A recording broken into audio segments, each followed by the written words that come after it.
And hello, everybody out there on the internet, wherever you're watching. We are broadcasting now on the Facebook pages of Popular Resistance as well as KBOO Community Radio. And this is another episode of Discussions with David, which comes to you most weekday mornings in one form or another at 10 a.m. Pacific time, 1 p.m. Eastern time, where I interview somebody of note, usually Tuesdays, Wednesdays, and Fridays.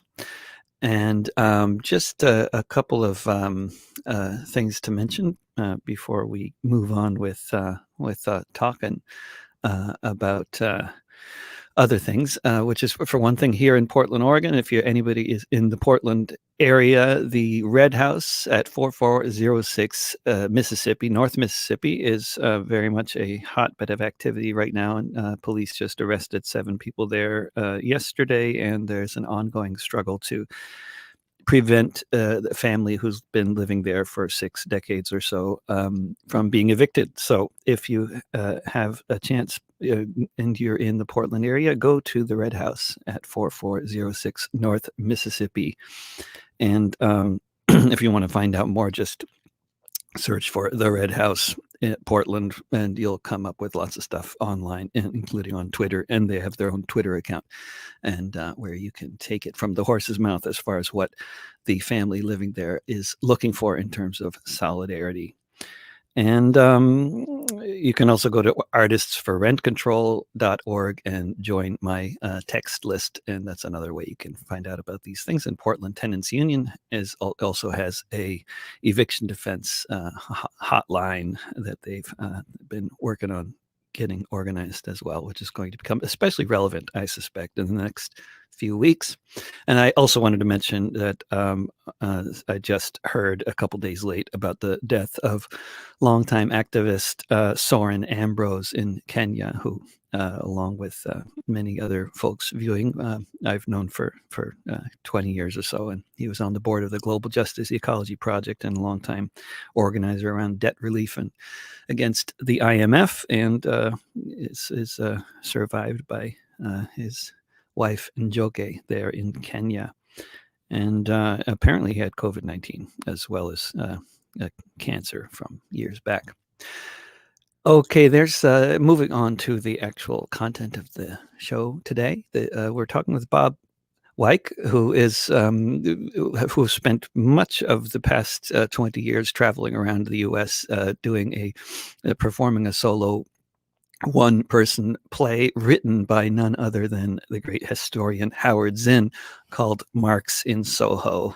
And it's such a pleasure to be having Bob here on the show with me. And Bob, first of all, just as an actor, as an artist, living through the pandemic, I want to start there.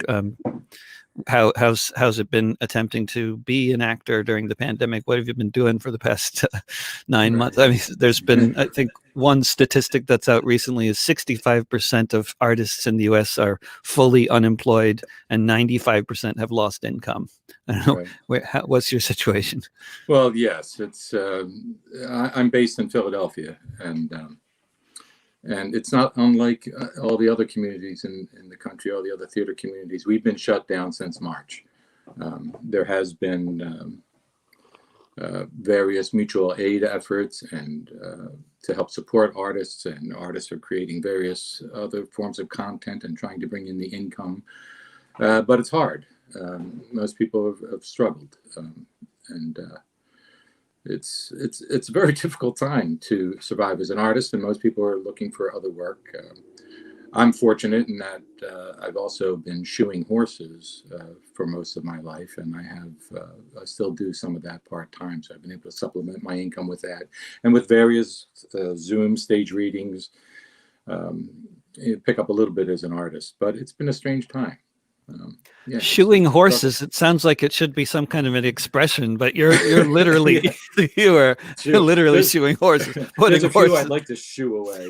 Shoo away, but you're putting shoes difficult to work on. But I started shoeing horses when I came out of college in my early 20s, And I I've wonder done how that many most of. people are watching right now who are thinking like, "Oh, I didn't know that horses had shoes." But I mean, I Oh grew up yeah, in the yeah. countryside and I also rode horses as a kid, so I do know that. But Right, it's right. a yeah. Yeah, I often have to explain to people when I describe myself as a farrier. A lot of people don't know what that is. It's a blacksmith who specializes in shoeing horses, and we're technically called farriers. Um, so yeah, so I've had that to fall back on, and I did that most of my life. I came into acting late in life, at the age of 40. I stumbled into this world, and it's been an amazing journey.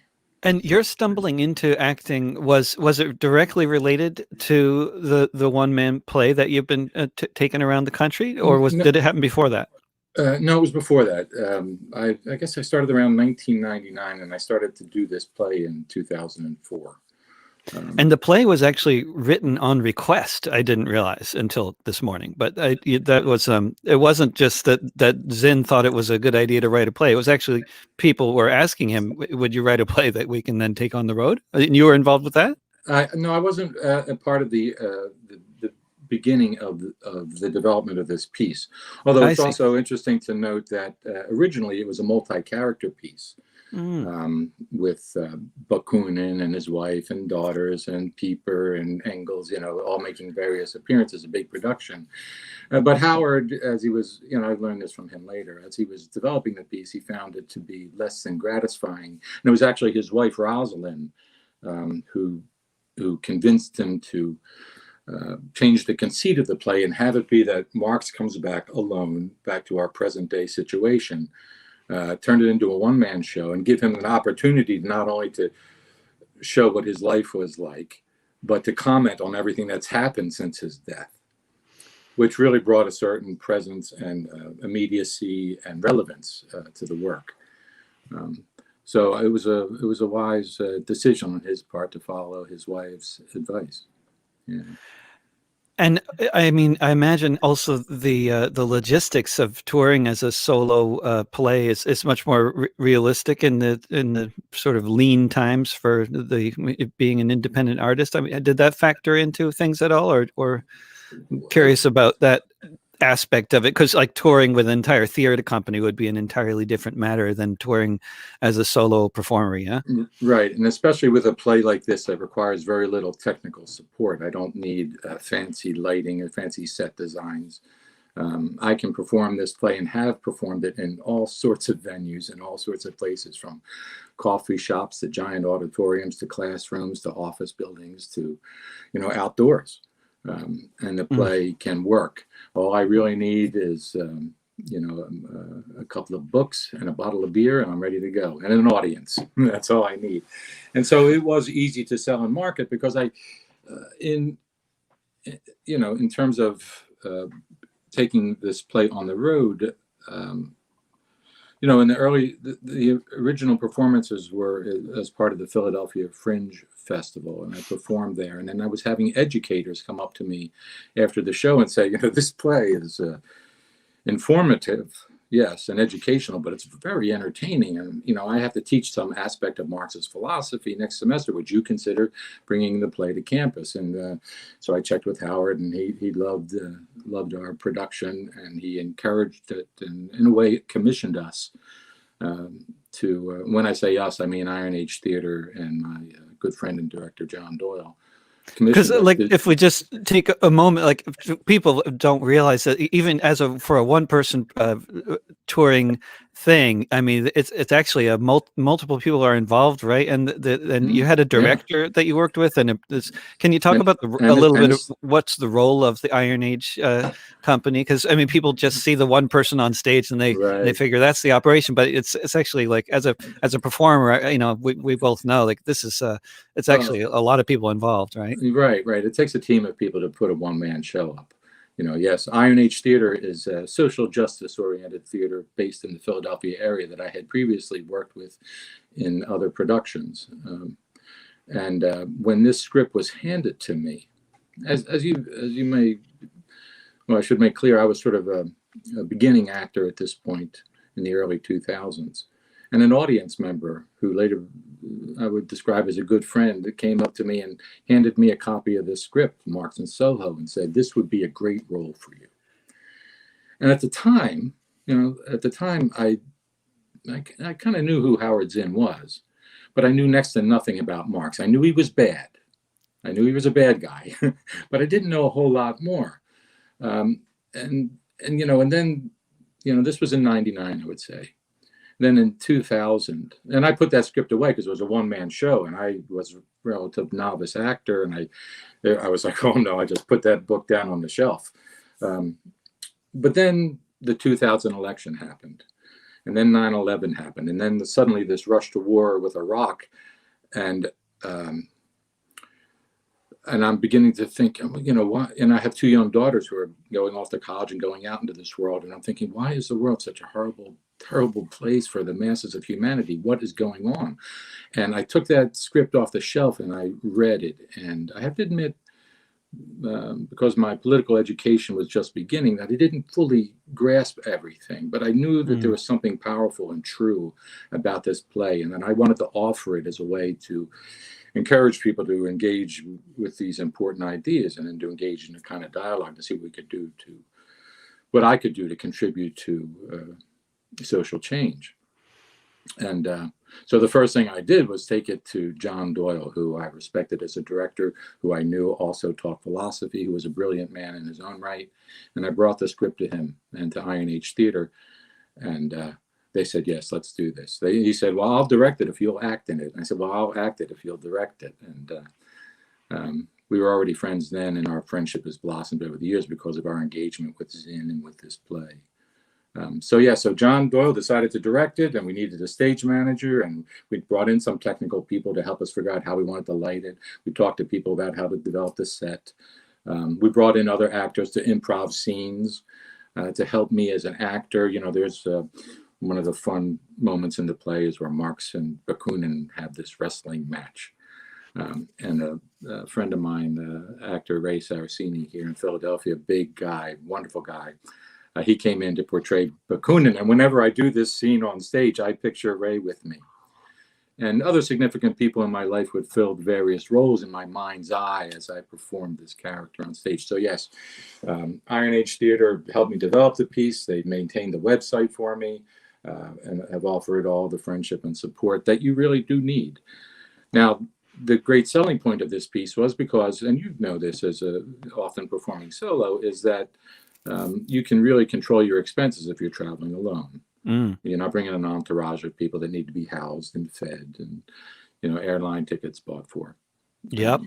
So with the initial performances in Philadelphia, and with educators coming to me asking me would I bring it to campus, that was really the focus of my work with Marx as I started to write to various academic departments, political science, sociology, history, economics.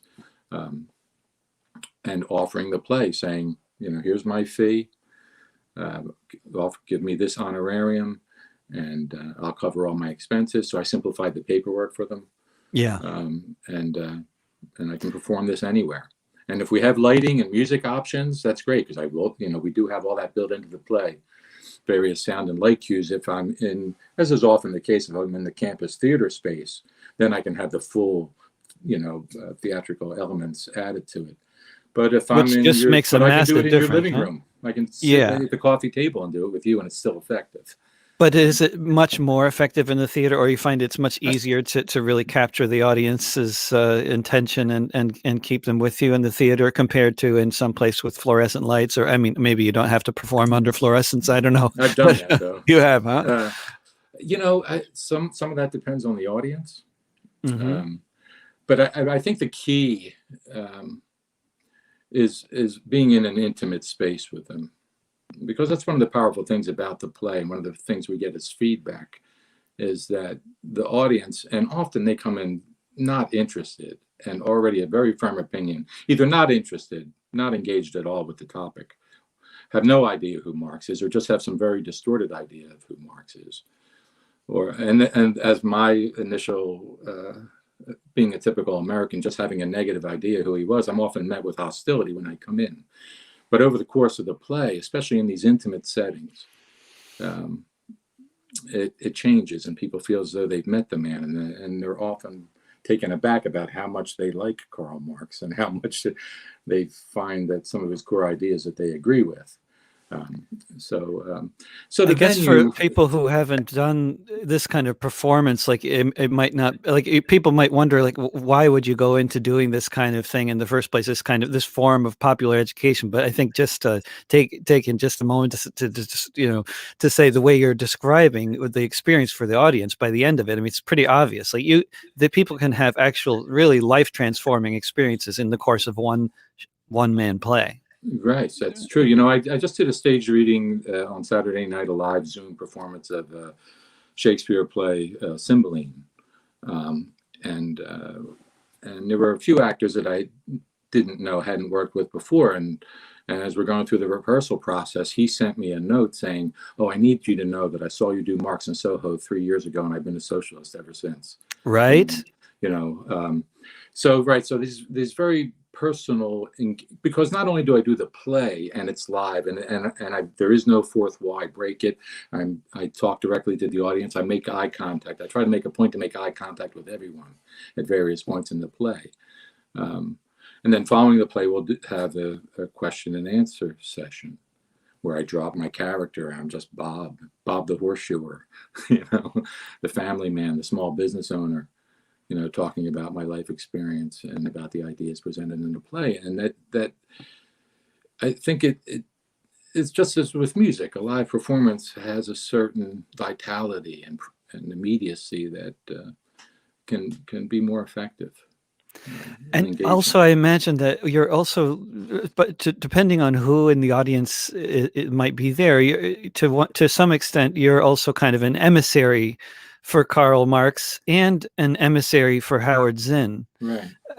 And maybe in ways, depending on who's there, it could be you could, for people, feel like an emissary from the 1930s or an emissary from for theater, for theater itself, But when I see Tayo, and we have a mutual friend, Tayo Aluko, who also does a one-man play, who is watching now, but when I've seen Tayo traveling and performing, doing his one-man play about the life and times of Paul Robeson, it's I think. Given that Zinn is, for many people, sort of, not only a people's historian, but also kind of for people who were young adults in the 1930s or who knew anybody from that generation, he's iconic, an iconic figure, and so was Paul Robeson, and I think even people who were not even born in the 1930s who still have some kind of familial or political or both, usually both, kind of connection because their mother or their grandmother was a communist from New York or whatever it was, and of course, when I was younger, and I'm sure for you too, the people who were young adults in the 1930s were the backbone of the left. I don't know if you were involved with the left in the 1980s, but like at that time, still, the people from the Zinn's generation were only in their 70s and they were vital generation. Right. What they called the new left back then. Figures like Marcuse as well were active. Yeah, I did a performance near Union Square at a retirement home, and so you see, the play's been in all sorts of places. I've performed this for the Catholic nuns at the Catholic Workers in Elizabeth, New Jersey.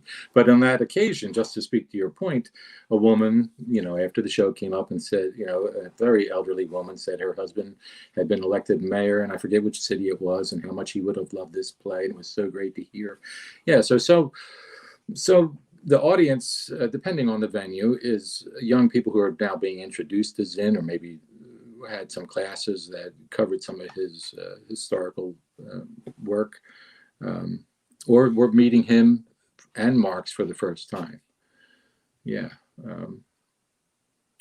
Actually, somebody on Facebook is wondering if we're talking about Groucho Marx, and which is, and at first I thought maybe they're joking, but actually it's a perfectly reasonable thing to wonder. I mean, Groucho Marx was an actor and from the United States, and he had a beard, and I mean, was there any relationship between the Marx brothers and Karl Marx? I mean, did their last name?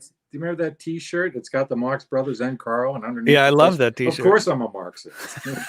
Yeah.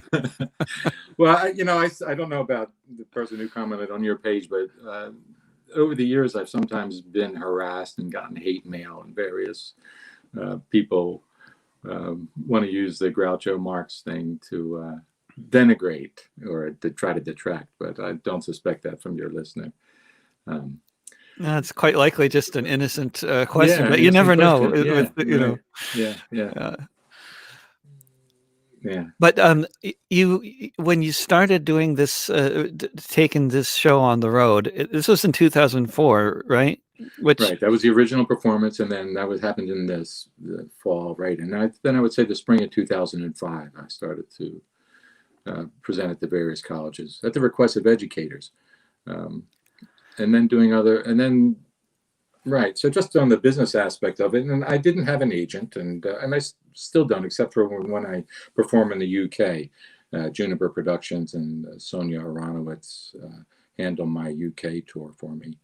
But my US tour, with the support of Iron Age Theater, I basically email academic departments. And it was a tough sell at first, because very few professors start their semester saying, gee, I wonder what theatrical production I'll bring to campus this year.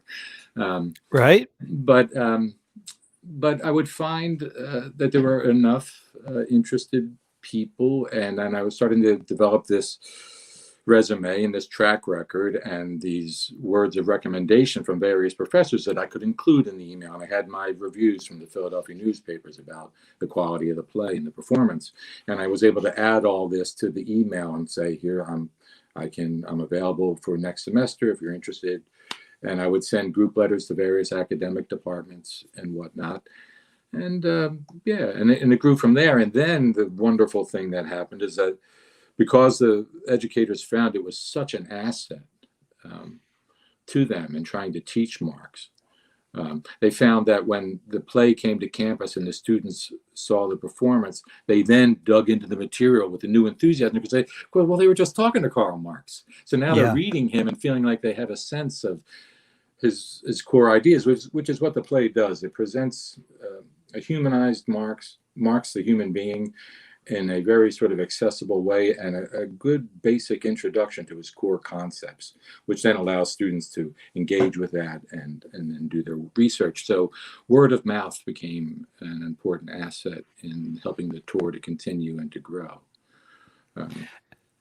And when you performed for colleges, for students, did you frequently have the experience at the end of a performance where you could clearly see that there were young people whose whole way of thinking about this whole subject had been radically transformed, and they were just off on another? I mean, this kind of level of enthusiasm that sometimes you can see after certain events. Like, did you run into that much? I know the play was effective. Now, I have to say that I've performed in some very conservative areas for some very conservative audiences where they don't get the jokes because they don't get the political references because it's not a part of their growth, their experience. And I've seen audiences who are openly hostile and disrespectful when I first come out because they just don't want to engage. But over the course of the play, it changes. And so sometimes they won't even applaud, but they're there in stunned silence. Like their whole world's been exploded. They've never thought of things this way. And I'm convinced anyone who sees this play never quite listens to the news, or thinks about the world in quite the same way. On the other hand, I've performed where in your home state of Oregon. I haven't been to Portland yet, which I'd love to do someday, but in Eugene, the play was announced in the community at the University of Oregon that I was coming, and they had set up 500 chairs in this ballroom. But the outpouring of people that were showing up at the door filled the room. They had to go find more chairs. They're trying to get people in. And wow. It was madness out there. You should have heard this crowd. It turned out to be well over 800 people. And I'm in the green room. It's 20 minutes late. They're still trying to get people in, get people settled, and the audience is shouting, Marx, Marx, Marx, you know. And I come out and I receive a standing ovation. And, I haven't even done anything yet. yeah, I haven't done anything yet. And they get all the jokes. You know, one of the lines of the play is, you know, he says, "Well, do you know about?" Marx asks the audience, "Do you know about Bakunin, the anarchist?" And usually I'm met with dead silence. But here, a whole section erupted. Yeah. Bakunin! Yeah. Go, well, that's the Bakuninist faction of the audience in Eugene, which is at least half of the audience. Yeah. All the various tendencies were represented, prepared to fight with each other after the show, I'm sure.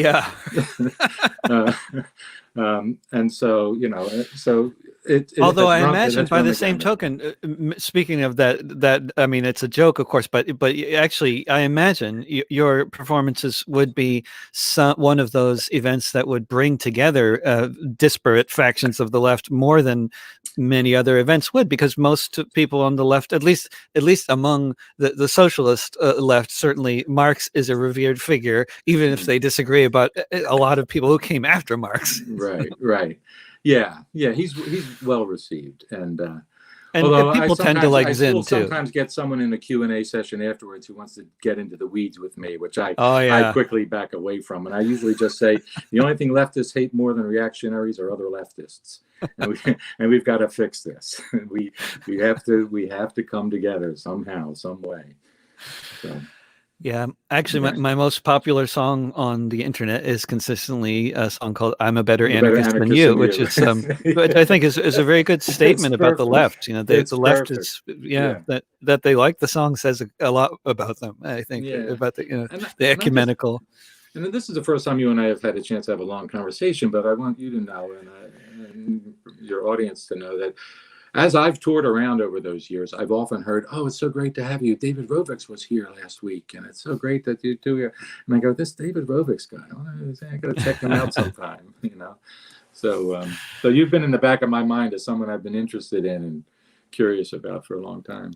Yeah, these things, these performers in this certain milieu tend to sort of follow each other around, you know, and that's how I learned about Tayo and his work as Paul Robeson was through a comrade in Detroit, Bill Meyer, wonderful fellow pianist. You should work with him. Tell me about that. How did you run into Tayo? It wasn't because of a one-man theater festival or something. No, but we should do that. We should absolutely try to make that happen post-COVID. Get Tayo and you to come to town, or we all go to you or something. We have a festival. Bill is an activist in Detroit, and he had brought me to Detroit to perform the play. He's done that a couple of times now, and we've remained friends over the years. And then when he heard I was going to the UK, he had also hosted a performance of Tayo in New York. And he said, "Well, I got to let Tayo know you're coming over." And so I was performing in Manchester, and he came down to see the performance, and so that we had a meal together after the show and talked a bit. And but I've yet to see Tayo's work, which I'm really looking forward to. Other than in those rehearsals, because we're all part of what will hopefully be an upcoming audio play, radio play, but I haven't seen his solo shows. You know, I haven't had a chance to see that work, and really looking forward to it. Perhaps it was the first time I ever had the experience of working with a director, although as a musician I've worked with a lot of producers, which is basically the same thing, but that was a fascinating process for me, because I've seen Tayo's wonderful solo play, and the one about Paul Robeson, and it was when he's advertising on the materials that it was directed by someone. I always thought, well, that's interesting, a solo person traveling around talking so prominently about who the director was, but then seeing Shola at work, it was really it brought home how much of a team effort something like this is. It's critically important. You need that third eye, and to help you to find the moments that you want to let breathe and where it's got to fly, and you need that, and you can learn a lot. You know, I'm sure Tayo's experience and your experience as a performer, you learn a lot from your audience as well. Which lines work and where to give space, and my performance now compared to the one I presented in 2004, I know is vastly different. One, I own the material in a way that I didn't. I mean, the opening night, the first day I went out there as a solo actor to step on stage and speak for 75 minutes, memorizing a small book. Yeah. I was terrified. That was the first time I really knew what weak in the knees was. Oh, yeah. But I didn't want the audience to laugh or applaud or interrupt me at all. I needed to stay focused and keep going. And so I'm a much more confident performer, and I know what works now in the play and what doesn't. And you don't use a teleprompter for 75 minutes of your own of memorized material. No. That's the hard work of acting, is the drudgery of memorizing your lines, reading them over and over and over again, and memorizing it like the lyrics to a song, except a 75-minute song where the lyrics never repeat. Yeah. Right. And that's the labor. The joy is in finding ways to express it. The same thing with music, is finding a way to make it evocative, make it resonate with your audience, making sure they hear you. Yeah. So, as somebody who's been performing on college campuses and various other venues since the 90s, personally, it's just the fact that you started taking this on the road in 2004, and this to me is especially notable because as far as college gigs go, like the colleges were like basically defunded by around that time. I mean, there was just no more gigs to be done. And then also the anti-war movement, which I imagine was a big part of some of the folks who organized a lot of these gigs in different places. At least for me, it was. I imagine it might have been in your case as well. That really started to collapse by 2005. So I'm just wondering, what kinds of changes did you find in terms of your audience, or in terms of how hard it might have been to get audiences or get gigs between those crucial years of 2004 to 2006 and beyond? And did it change a lot during Obama as opposed to Bush in terms of audiences and numbers and levels of enthusiasm or hostility? Yeah. Well, before I get down to the specifics of that, I will say that I think the nature of this play is probably different because it can be viewed by academics as truly educational, right? Instead of a celebration of radical outlook with your music. This is something. But some of them were scared out of putting on the play, right? I mean, some of them. Oh, right. Yeah. Some professors wanted to, and then couldn't get the funding or support from the dean. I mean, I would write to an academic department and then watch the thread where professors argued with each other that, with one of the lines often being very much like, we should not expose our children to this madman, meaning me as Marx, and I'm going back and forth and about censoring these ideas. So I think Marx and Soho is a play with its academic foundation that is helpful to professors, is a little different beast than your show. And so it was able to, regardless of some of the budget cuts, and they did affect me too, the play still had a life and had a certain measure of financial support from academic institutions, especially the private ones. The public schools struggled more because their budgets were hit even harder. But the private institutions didn't have too much trouble. And for me, yes, the demand for the work did evolve and would sometimes ebb and flow. And I discovered that during the last 4 years of the Bush administration, this play was hot. I was booking shows left and right and going all over the place. Suddenly Obama is elected and a bottom drops out. Yeah. Suddenly those professors who were sort of activist professors, or those in the various departments who really wanted it because of the nature of the politics at the time, that changed with the early years of Obama's administration. But then as it became clear that he was so centrist, that some progressive demands were being shuffled to the side, disillusioned with the immigration policies, with the drone policies, there began to be another uptick. And again, and I remember talking with Howard. You might find this interesting.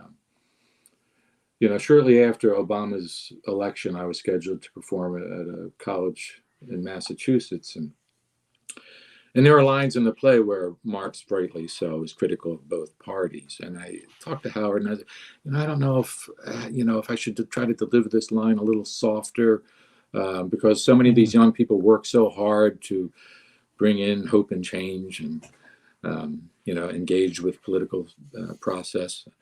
And he said, well, Bob, he said, you got to do the play as it is. You got to be Marx. He said, but in the post-play discussion, you can let them know that Obama will either be a transformative, revolutionary president, or he'll do what Democrats always do. And that depends on whether he faces a strong social movement. So encourage them to be engaged, to not feel like they can elect a man, sit back and feel like, oh, my work is done. These people will take care of things for now, because he says that never happens. And of course, he was right about that. And we have most people did just sit back and let him run. And he was a charming man, nice family, sincere in his own way. But did people want you to be Marx at the end during the Q&A part? I mean, did people just tend to be like disappointed that you weren't really staying in character, or what did they want you to? Who did they want you to be? Yeah. I have on occasion decided to stay as Marx, but I was uncomfortable with that, because although I know more about Marx than most of our fellow citizens, I do not consider myself a Marxist scholar. There's a lot of his works that I haven't read. There's a lot of his works I've started to read and go, oh my God. If you're not an economist, it doesn't make sense. I didn't feel necessarily qualified. I have done it on occasion, sometimes taken the debate stage. I do the show. Bill Meyer, my Detroit friend, once had me debate a libertarian on the stage, and but I wasn't super comfortable with that, and by and large, I think the audience is they meet this character, the play's over, and then they're kind of curious about me. And so most of the questions after the play, sometimes to clarify the ideas of the play, but it mostly was about my personal experience in my life. And, are you a Marxist? Are you just playing a part? They wanted to know, because the play's delivered with such passion and emotion. And that's what draws the audience in. And then they're really kind of interested in you. When you were crying up there, were you just faking that? Or the time you were angry? I mean, do you really believe that? People wanted to know, especially, the younger people, the students. Did I answer your question? Yeah. When you went to England, Bob, what was the reception like? How did it differ from the reception in the U.S.? Well, one of the times I was over there was during the World Cup, which was a scheduling problem. But it's a big scheduling problem. The left in England really loves football. It's not like the left here. I went to college to play soccer. I got a free ride because I could play ball, and I love the game too. So it was like, and that only happened a couple of times where I had a show scheduled when England had a match, and on one occasion I had 5 people in the audience, and they were wonderful. Oh wow! We did it was a different kind of show where I just sat down very intimately and presented it as if they were my friends. 3 of them were anarchists, which was story. A lot of fun. One thing I found is that anarchists generally are not as into football as communists in England. I mean, I did play at an anarchist book fair in Norwich one time when England was playing France, and it was just like everybody was like, "Oh, you're not going to have any audience," and it was packed in there. So no, good. Yeah. Well, at least thank God they came, because otherwise it was just going to be this professor and his daughter and me. It would have been. 5 is much better than 2. Like I finished it. And in England they have a lot of pub theaters, right, where there's the bar downstairs and the theater's upstairs, and after the show you go down, and that's what I did with these people. We sat around the table and talked and had a great time. I'm still friends with the professor who I met there. I have to say, the response was enthusiastic. There were people there that were hungry for the work, and I had the advantage over there where I could perform the play at Highgate Cemetery, or at a pub, a pub just blocks away from where Marx is buried. I was in Manchester. I was able to perform at the historic Cheatham's Library, where Marx and Engels did a lot of their work. I mean, I was able to sit down in Marx's chair where he and Engels did work at Cheatham's Library, and then perform in the hall below it, sold out performances. And through that particular performance, met Chinese nationals who came and saw the play, loved it so much, came back the next night, saw it again, and they are renovating a pub that was one that was famous for a place where Marx and Engels would go to drink, and they're renovating it. And when they finally, post-COVID, when it's ready to open, they want me to come and present Marx in Soho as part of the opening festivities of their new restaurant. They're also arranging a tour of China for the play, which everything's been put on hold. All this, I was supposed to be there this year, but it's all been put on hold. So, although now in China they're having events and stuff again, so it's. But I guess they're not they don't letting want me to come over. Yeah, they don't want you coming, I'm a infecting risk. everybody. Yeah, no, I think I saw a post from you, and it's so true. There's so many countries that have handled this so much better than we have, and China's one of them. Yeah, and Cuba and so many other countries that were able and to get Cuba has a habit of sending lots of doctors all over the world, and this would be a good time to get some doctors over here. But you can bet that nobody's going to make that request. The ICU units are filling up, I hear, and you know, my wife Becky works at the local hospital, and their numbers just keep growing. It's scary, you know. Yep, and there's no backup, and can't ship them out to another hospital.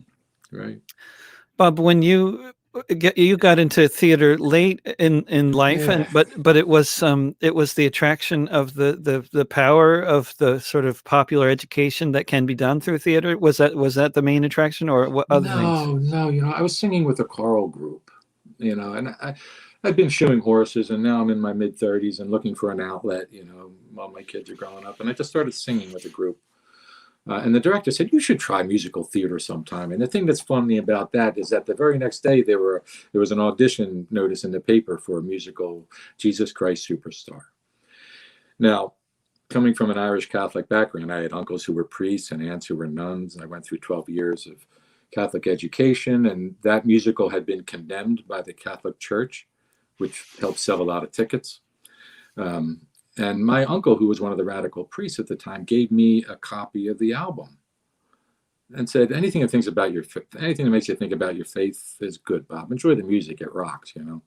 So I knew the album. Your uncle? This is my uncle Jack, rest his soul, who was a priest at the time. Jack, what was his name? Jack Lyons.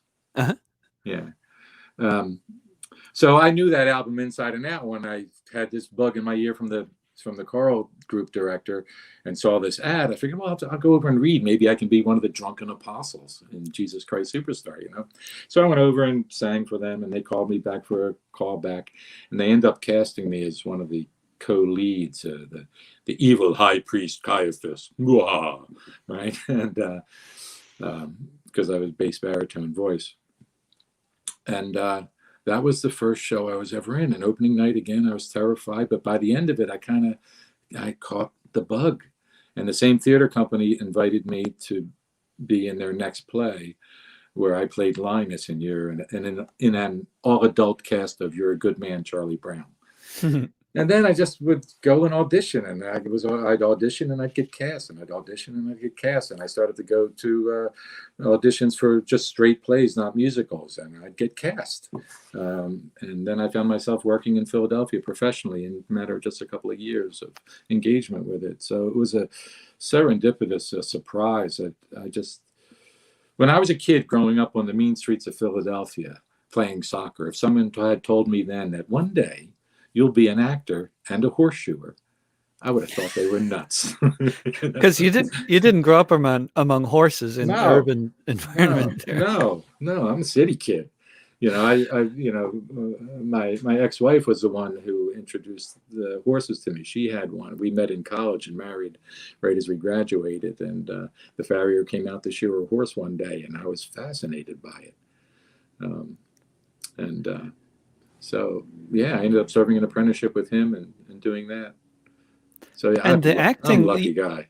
It's a fascinating trajectory. It's starting out in your 30s, and then you start doing. You're trying out for parts in local community theaters where everybody is basically everybody's doing it on a volunteer basis, maybe Right, except for the director or something. right, Is right. that? Yeah, yeah, And then, but that sort of led to professional right, roles coming along, basically. right. And then going to the professional theaters and getting contracts to perform in, professional productions. And some community theaters do great work too. They just don't have the budgets, or it's not their mission. Um, and So yeah, it's been a remarkable serendipitous event. I always loved Yeah, community theater in the town I grew sure, up in suburban sure. Connecticut, and my parents would want to take me to New York for bigger events, but as a kid, I was always much more happy just staying in town than to the local.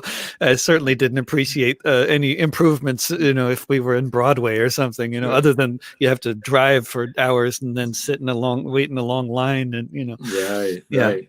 And there can be I, something rewarding about watching, in your local community theater, watching your friends, right, people or you see on the street. It's yeah. fun. Yeah, yeah, I've not joined the Actors Equity Union in part because I want to be able to work for any theater company for any particular amount of money if the role is interesting and engaging enough for me. I didn't want those limitations. Um, Still don't. Talk more about that, because I mean, for so many artists, this whole question of survival is so Yeah, crucial, and yet everybody basically has to make all kinds of compromises. Maybe whether they're compromises or not. I mean, people have to do all sorts of things to get by, other than maybe what they might ideally like to be right. doing. Yeah, I think I'm a I'm a pro union guy. I think that the Actors Equity Union does good work in helping provide salaries and livable wages, and they often succeed in really taking care of actors. Um, so that can work, but there's the limitation there. That just doesn't fit for me. Um, um, so yeah, uh, I think it's a very individual decision about this particular type of union.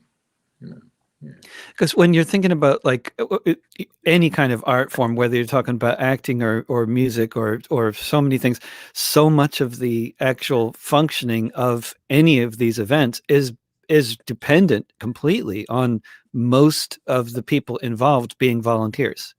I mean, that may or may not actually be the case with the main actors or with the main performers or with the director or something like that. But there's always such an element of, I mean, when you think of all the gigs that you've done, how much of the organizing of all these different events involved students and professors and folks in other parts of society that were basically just putting in loads of free time to make it all work.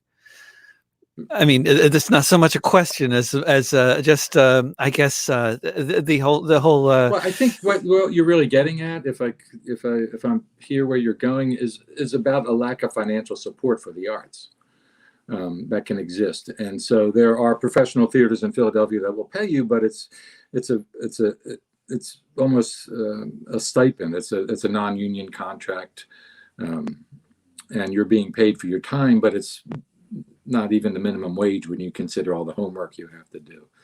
Um, but and you might feel tempted to blame the particular theater company or institution for not compensating you your true value, but they're up against it. They're not getting the support and the funding that they need, and they're always having to go beg to the capitalist ruling class for money.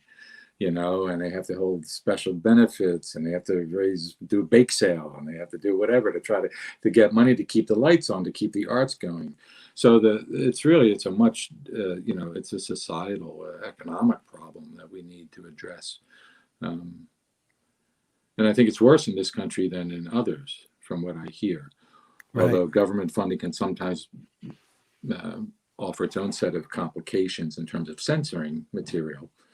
Um, Yeah, but that's it an is, it's, interesting one, isn't it? Because mm, you hear from folks from you often hear from folks who are in Iran or in former GDR or in Eastern Europe during the Soviet period, and they say, well, we were censored, and then and not to dismiss this point, but what that when you look into it, you find that what they mean by being censored is that the state was not willing to pay for the production of their play, film, or book, which is not exactly what we mean when we say we're being censored, right? right. That's a different thing.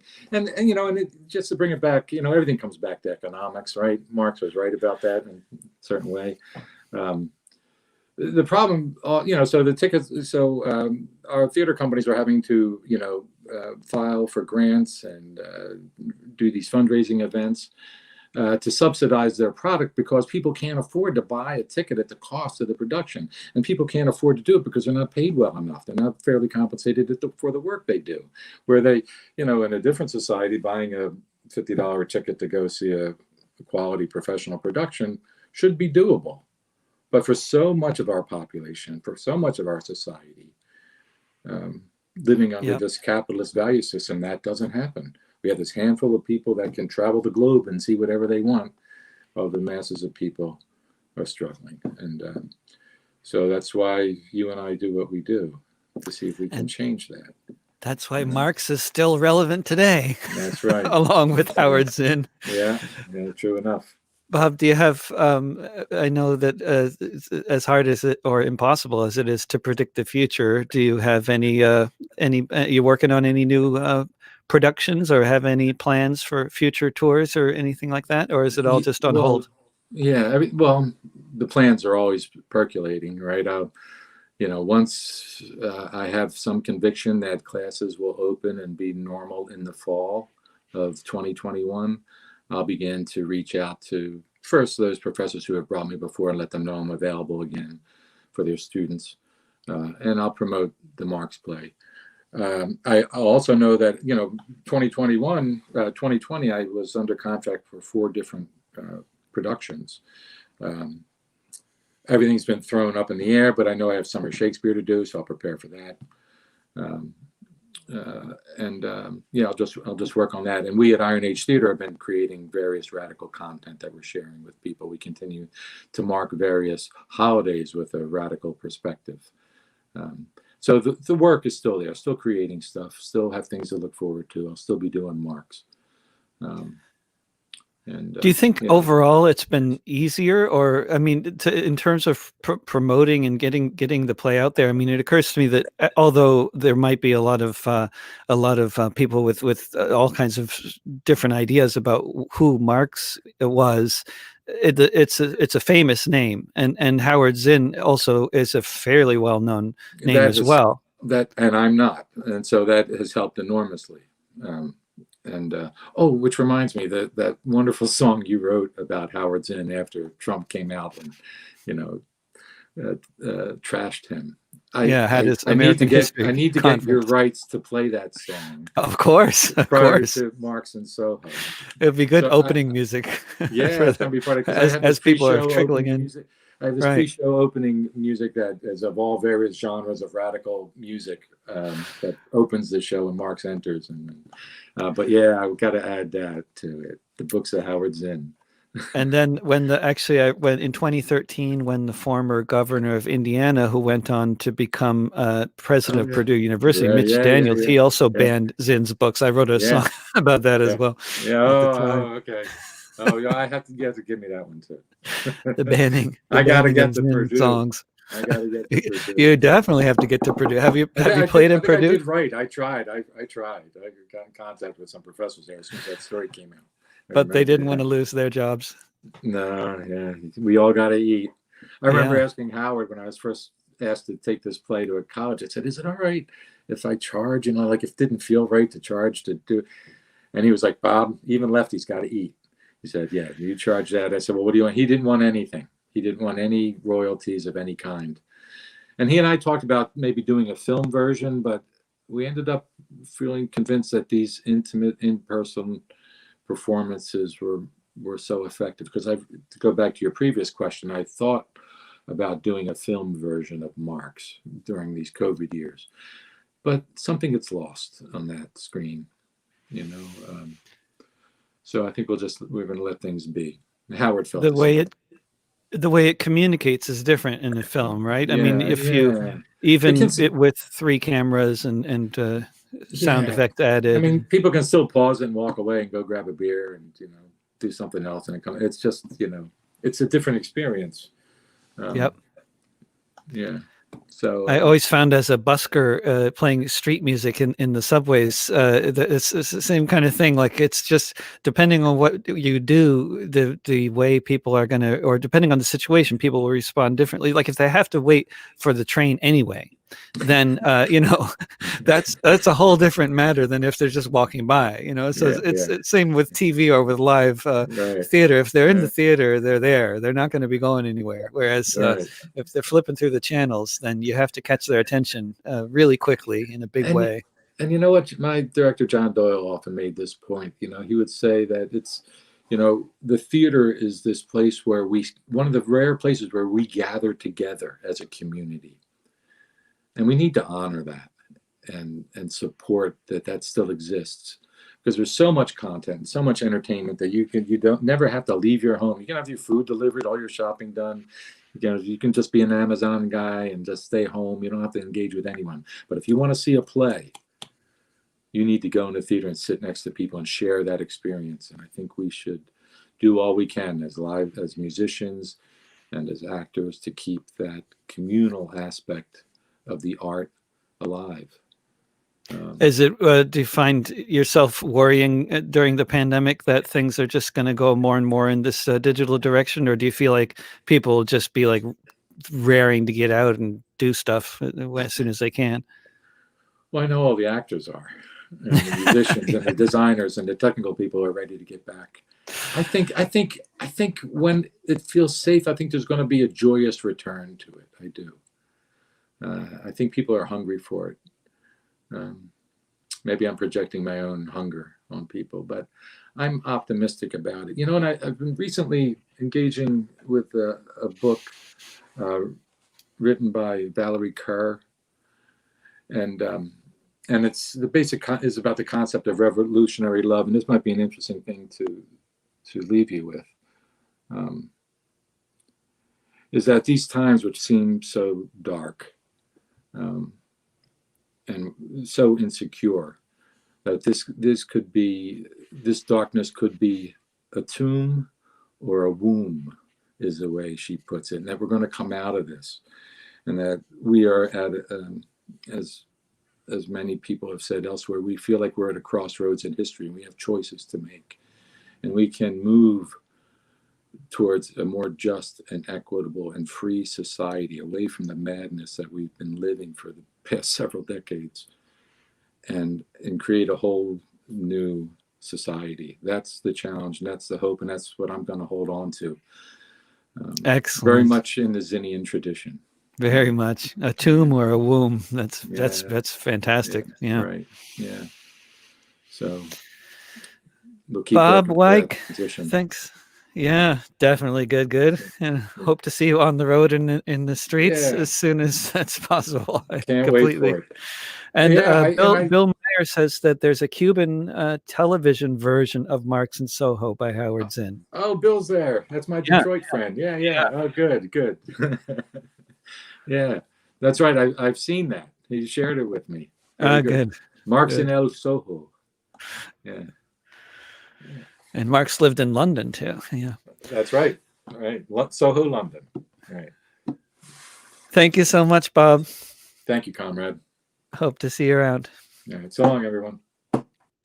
And thanks everybody for tuning in to this discussion with Bob Weick. And you can find it in archived form in the video section of the Facebook page of KBOO Community Radio here in Portland, Oregon, as well as the Facebook page of Popular Resistance, and on my own Facebook page, as well as YouTube channel, and on Twitter, VK, LinkedIn, and Twitch.